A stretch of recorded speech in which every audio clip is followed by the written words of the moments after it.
Ilang taon pagkatapos ng digmaan, isang kwentong tumatak sa karamihan. Matapos ng digmaan, tuluyan nga bang lumaya o nag-iba lamang ang itsura ng pamamaraan ng pagsakop?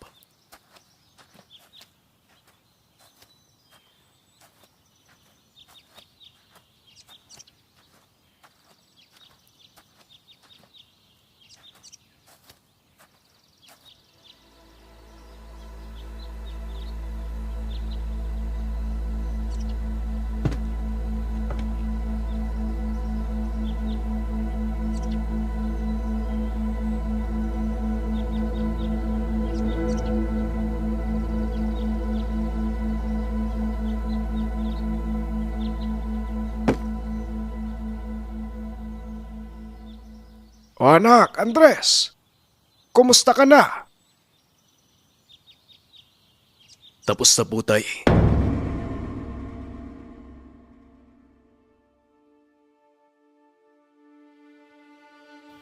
Napatay ko na ang huling taong may kinalaman sa pagkamatay ni nanay. Marami na akong napatay. At sa tingin ko, sapat na ito para mapanata ang isipan ko. Gusto ko na pong magbago, tay.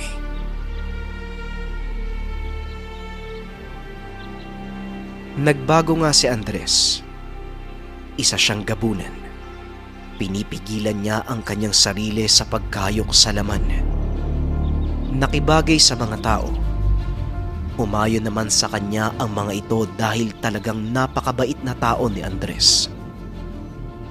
Nasukat ang kanyang pagpapakumbaba sa pamamagitan ng pagpugay sa mga nakakataas. Lalo na sa panahong ito ay maraming militar, politiko at mga mapaghangad na mayaman. Alam niyang kaya niyang puksain ang mga ito. Pero kahit nayuyurakan ang dignidad, ayaw niya nang balikan ang karimlan kahit ikamatay niya man. Talagang gusto ni Andres ang normal na buhay. Subalit,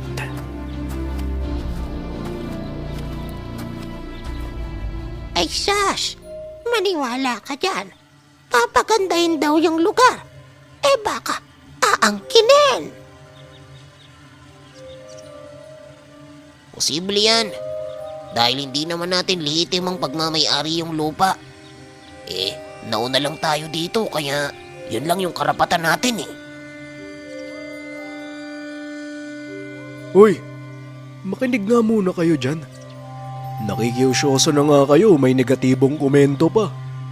Hayaan niyo munang magsalita yung tao. Baka yan na nga yung magiging daan para kahit papano mapaunlad natin yung lugar. Hindi lang umaasa sa pagsasaka. Dapat yung maraming negosyo. May pabrika, saka may pabahay daw na adhikain yan. Kaya pakinggan muna natin. Oo nga, makinig muna tayo. Wag yung kung ano-ano yung sinasabi nyo. Ay, ewan ko na lang. Bahala na kayo dyan. Konting katahimikan. Ay pakinggan niyo muna si Ka Abelyar. Mayaman at kaya niyang gawin ang pinaplano niya sa lugar na ito. Kasaganahan at pagkakaroon ng magandang hanap buhay. Makinig muna kayo! Tapusin na po natin ang kahirapan. Tapusin na po natin dito sa Luzon. Dito po natin simulan ang pagtapos ng kahirapan. Together, let's all put an end to it. Let's end poverty. Let's start putting an end to poverty here in Luzon. Magpapatayo ako ng pabrika, malalawak na plantasyon, mga bahay na matitirhan nyo na masasabing sa inyo talaga pati lupa. Nakausap ko na ang nakakataas. Suportado nila ang adhikain ko. Kaya magtulungan po tayo. Magandang lupain ito para sa magandang kinabukasan. kaliwat kanan noon ang mga hinaing at opinyon ng mayayaman. Paano ba naman kasi? Itong nagpapakilalang Abelyar, bago lang sa kanila.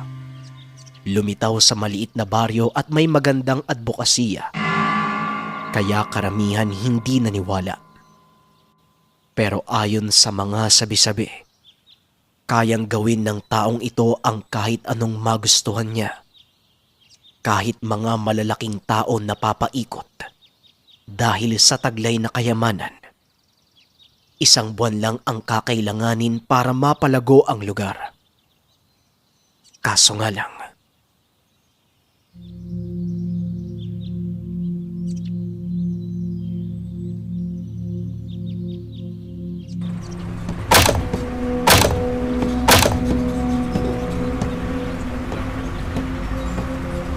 Eh ang napag-usapan, lugar lang bakit yung mga bahay namin naalisin? Kasama ba yun sa kasulatan? Oo nga! Pati yung sakahan namin may bantay na. Sinisimulaan nang ang gibay ng kung sino-sino eh. Ano ba naman yan? niloko nila ang mga tao. Pinaikot nila sa mga magandang paasa at kalaunan pala, aangkinin nila ang lahat. Mga hayop, humanda kayo sa akin. Ginigising niyo ang totoo kong pagkatao. Wala kayong pinagkaiba sa mga taong pumaslang sa nanay ko. Mga mapanlamang sa may hirap.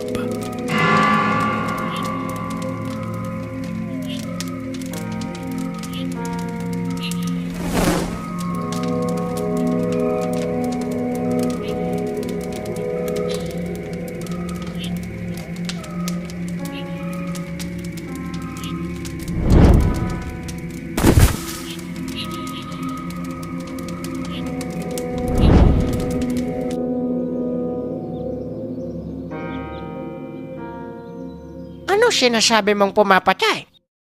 Sa dami ng mga tauhan, hindi nila napipigilan. O sige, ito ang pera. Bayaran mo lahat ng taong makikita mo. At sabihin mo sa kanila, kapag napatay nila kung sino man ang pumipigil sa plano ko, meron pa silang malaking pabuya. At bibigyan ko sila ng lupain. Hindi po basta-basta yung sumasalakay eh. Hindi pangkaraniwan. Ayon sa mga nakita, isang halimaw daw eh. Lahat ng biktima may kalmot sa katawan. Para bang minamarka niya yung mga pinapatay. Pinapakilala niya ang sarili gamit ang bakas. Oo, tama. At kilala ko yung markang yun eh. Minsan na ako nakakita ng ganong marka. Halimaw nga. At sa pagkakaalam ko, taong may mukha ng aso. Isang gabunan. Siya yung pumaslang sa isang grupo ng tulisan eh. Pero sa palagay ko, alam ko kung saan siya matatagpuan. Gabunan! Buhay pa pala ang lahi ng mga gabunan. Masyadong mapanghasang aswang na yan. Hindi niya alam kung gaano kalakas ang pera. Tignan natin kung anong kaya niyang gawin mamayang gabi.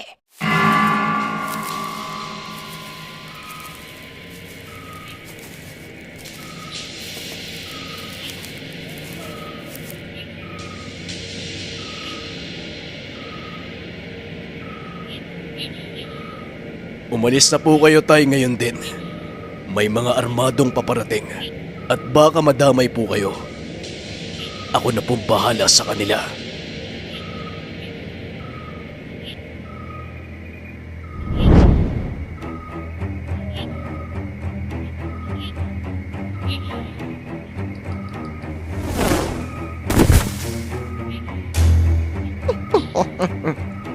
Napag-alaman kong ikaw daw ang pumatay sa grupo ng mga tulisyan. Alam mo bang, tauhan ko lang din ang mga yon. Lahat nabibili ng pera. Kung tatanggapin mo sana yung iaalok ko sa'yo, malaki ang silbi mo. Kaso nga lang, mas mabuti sigurong mamatay ka na lang.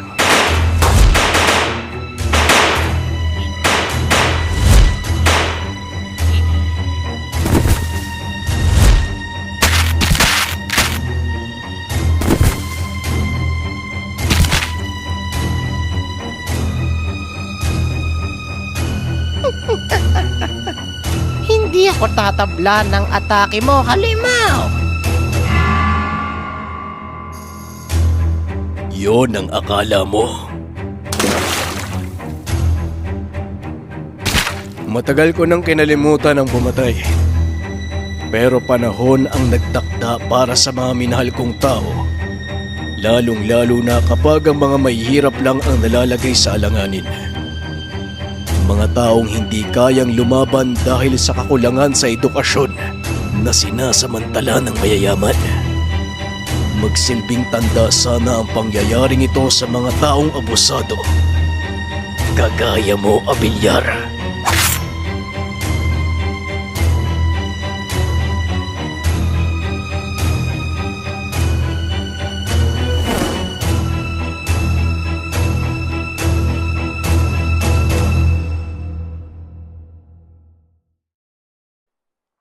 Grabe, napakaangas nung kwento na yon. At maiba ko, available na ang Gabunan hoodie at Gabunan oversize shirt. Visit nyo lang yung Shopee account natin. Nariyan yung link sa comment section. Paunahan na lang GIP kasi malapit nang maubos yung stocks. Kaya sana wag nyong palagpasin ang design dahil next month, ibang design na naman tayo ng merch. Yun lamang, maraming salamat. Paalam.